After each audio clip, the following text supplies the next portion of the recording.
Mama.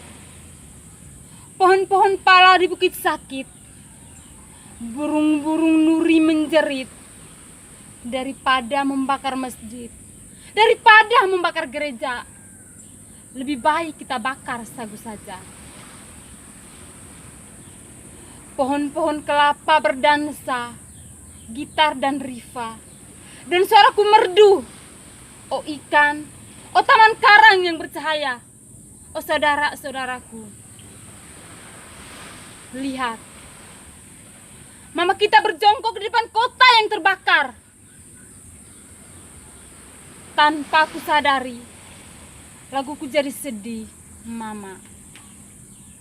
Air mata kita menjadi sejarah yang kejam. Laut sepi tanpa kapal layar, bumi meratap dan terluka. Di mana nyanyian anak-anak sekolah? Di mana selendangmu, Nona? Di dalam api unggun, aku membakar sagu. Aku lihat permusuhan antara saudara itu percuma. Luka saudara, lukaku juga.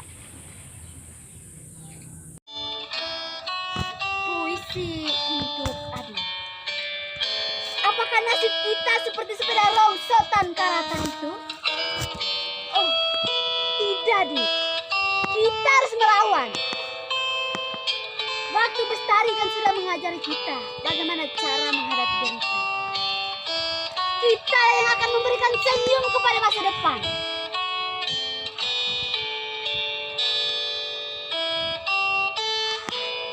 Jangan menyerahkan diri kepada ketakutan. Kita akan terus bergulat. Apakah nasib kita seperti sepeda rongsotan karatan itu? Oh, tidak, Dit. Kita akan terus membaca. Kita akan terus membaca. Kita akan terus membaca. Agar bisa menulis isi kepala dan memahami dunia. Asal mula diriku. Karya Wiji Tukul. Kata ibuku, cinta tumbuh dari pandangan mata, lalu turun ke hati. Dan katanya lagi, sehabis dari hati, lalu turun ke bawah lagi. Dan setelah itu, lahirlah aku. 6 Juni 2003. Sajak sebatang lisung, karya W. Serendra. Mengisap sebatang lisung, melihat Indonesia Raya, mendengar 130 juta rakyat, dan di langit 2-3 cukong mengangkang berak di atas kepala mereka.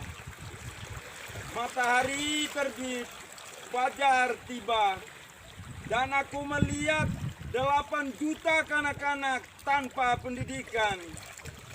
Aku bertanya, tetapi pertanyaan-pertanyaanku membentur meja kekuasaan yang macet dan papan tulis para pendidik yang terlepas dari persoalan kehidupan. 8 juta kanak-kanak menghadapi satu jalan yang panjang, tanpa pilihan, tanpa pepohonan, tanpa danau persenjan, tanpa ada bayangan ujungnya. Mengisap udara yang disemprot deodoran, aku melihat sarjana-sarjana menganggur berpeluh di jalan raya. Aku melihat wanita bunting antri uang pensiun. Dan di langit, para teknokrat berkata bahwa bangsa kita adalah malas. Bangsa-bangsa mesti dibangun, mesti di-upgrade, disesuaikan dengan teknologi yang diimpor. Gunung-gunung menjulang, langit pesta warna dalam sanjakala, dan aku melihat protes-protes yang terpendam terhimpit di bawah tilam. Aku bertanya, tetapi pertanyaanku membentur penyair-penyair salon yang bersajak tentang anggur dan rembulan. Sementara ketidakadilan terjadi di sampingnya. Dan 8 juta kanak-kanak tanpa pendidikan termangu-mangu di kaki Dewi Kesenian.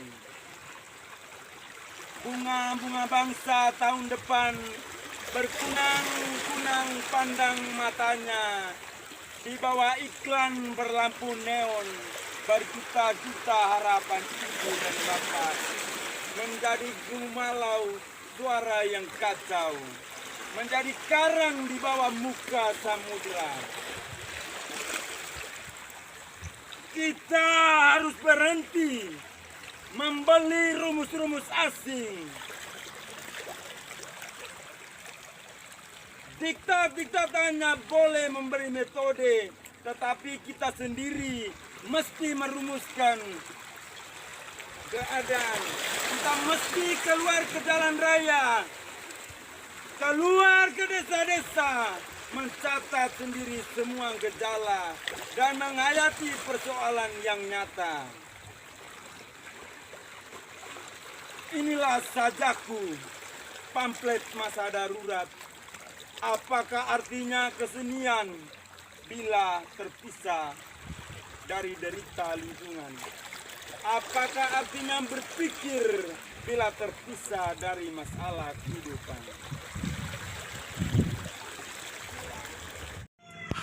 Di bawah selimut kedamaian palsu. Karya Wiji Tukul. Apa gunanya punya mulut kalau hanya untuk mengibuli? Apa gunanya banyak baca buku kalau mulut kau bungka melulu? Di mana-mana moncong senjata, berdiri gagah, kong kali kong dengan kaum cukong. Di desa-desa rakyat dipaksa menjual tanah, tapi dengan harga murah. Apa guna banyak baca buku kalau mulut kau bungkam? Nyanyian akar rumput. Jalan raya dilebarkan, kami terusir.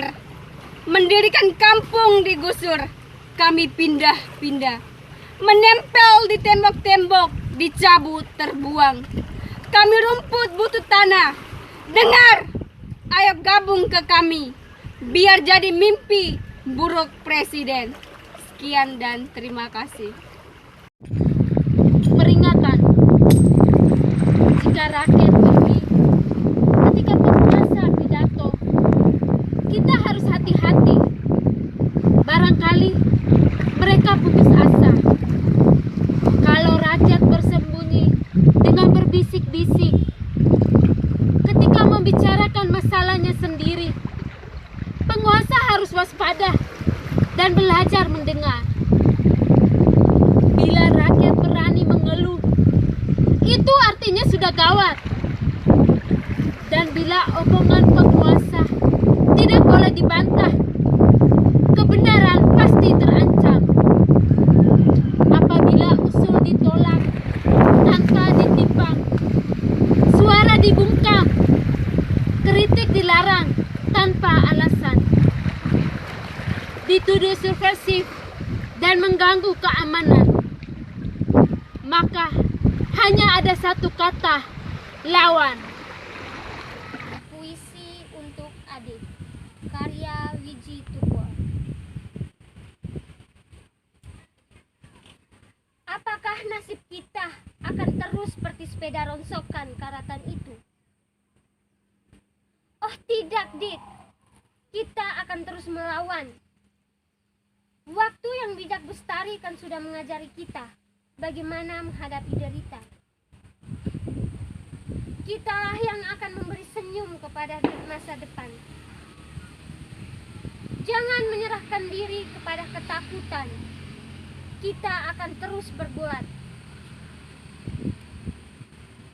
Apakah nasib kita akan terus seperti sepeda rongsokan karatan itu? Oh tidak, Dik.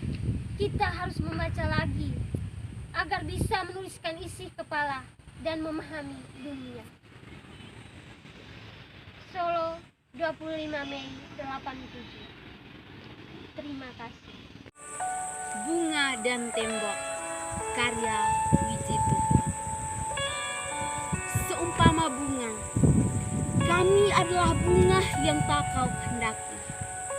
Tumbuh, engkau lebih suka membangun rumah dan merampas tanah. Seumpama bunga, kami adalah bunga yang tak kau hendaki adanya.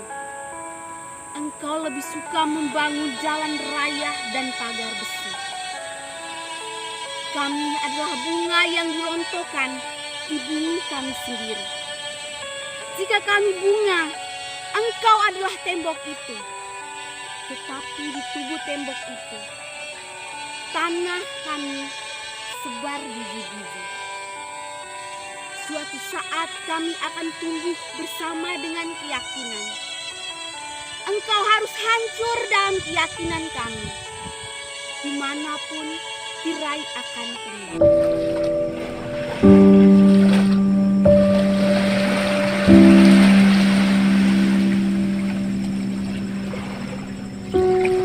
Pertanyaan penting. Karya W.S.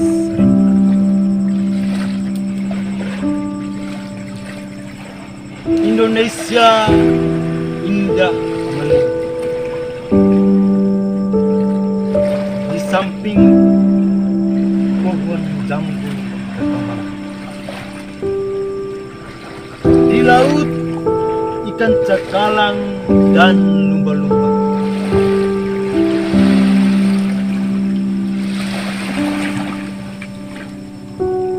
Lalu, kenapa kamu bersina? Kenapa kamu bunuh para petani di Sampang Madura? Apakah tak kamu lihat buku menari, ayam berkotek, dan burung bernyanyi? Wahai kamu para kesatria yang perkasa, kenapa kamu bunuh Marsina? Apakah derita buru mengganggu tidur siang?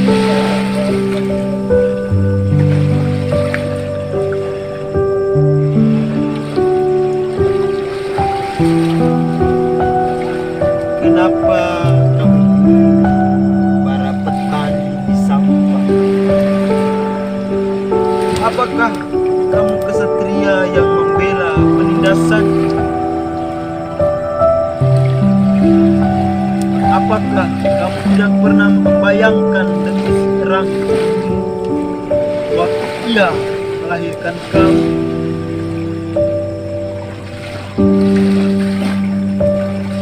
Apakah kamu tidak pernah melihat adikmu menari dan mendengarkan nenekmu menembang? Kenapa kamu jarah nyawa Marsina? Kamu jarah nyawa para petani Sampang yang berjuang hak nafkahnya yang sesuai dengan undang-undang.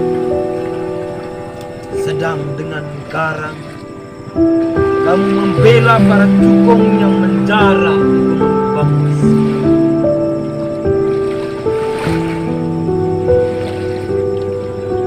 Wahai para kesatria perkasa, di mana kampung halaman? Siapakah ibumu? Siapakah saudara dan saudari?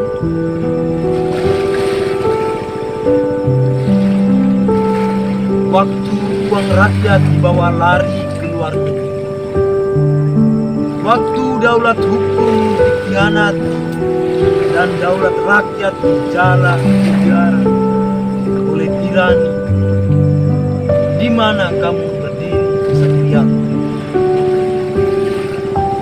Kenapa Marsina?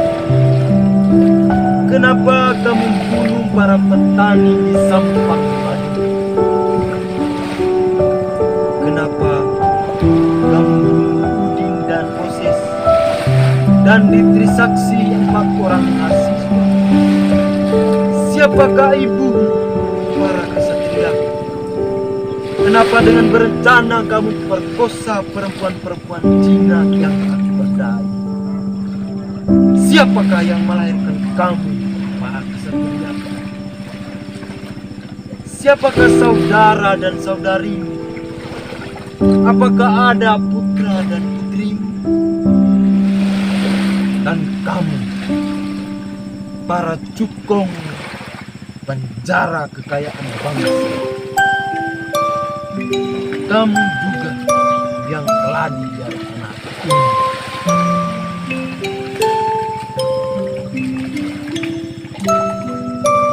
Kepadamu aku bertanya, mentang-mentang kamu bisa beli perlindungan, apakah kamu merasa bangga ada di atas undang-undang?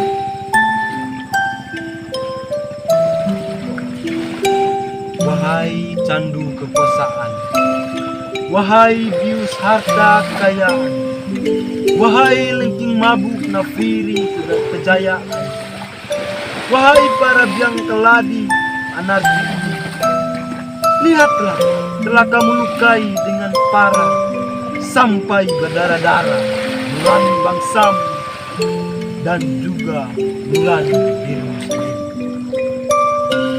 Surabaya 1 Juni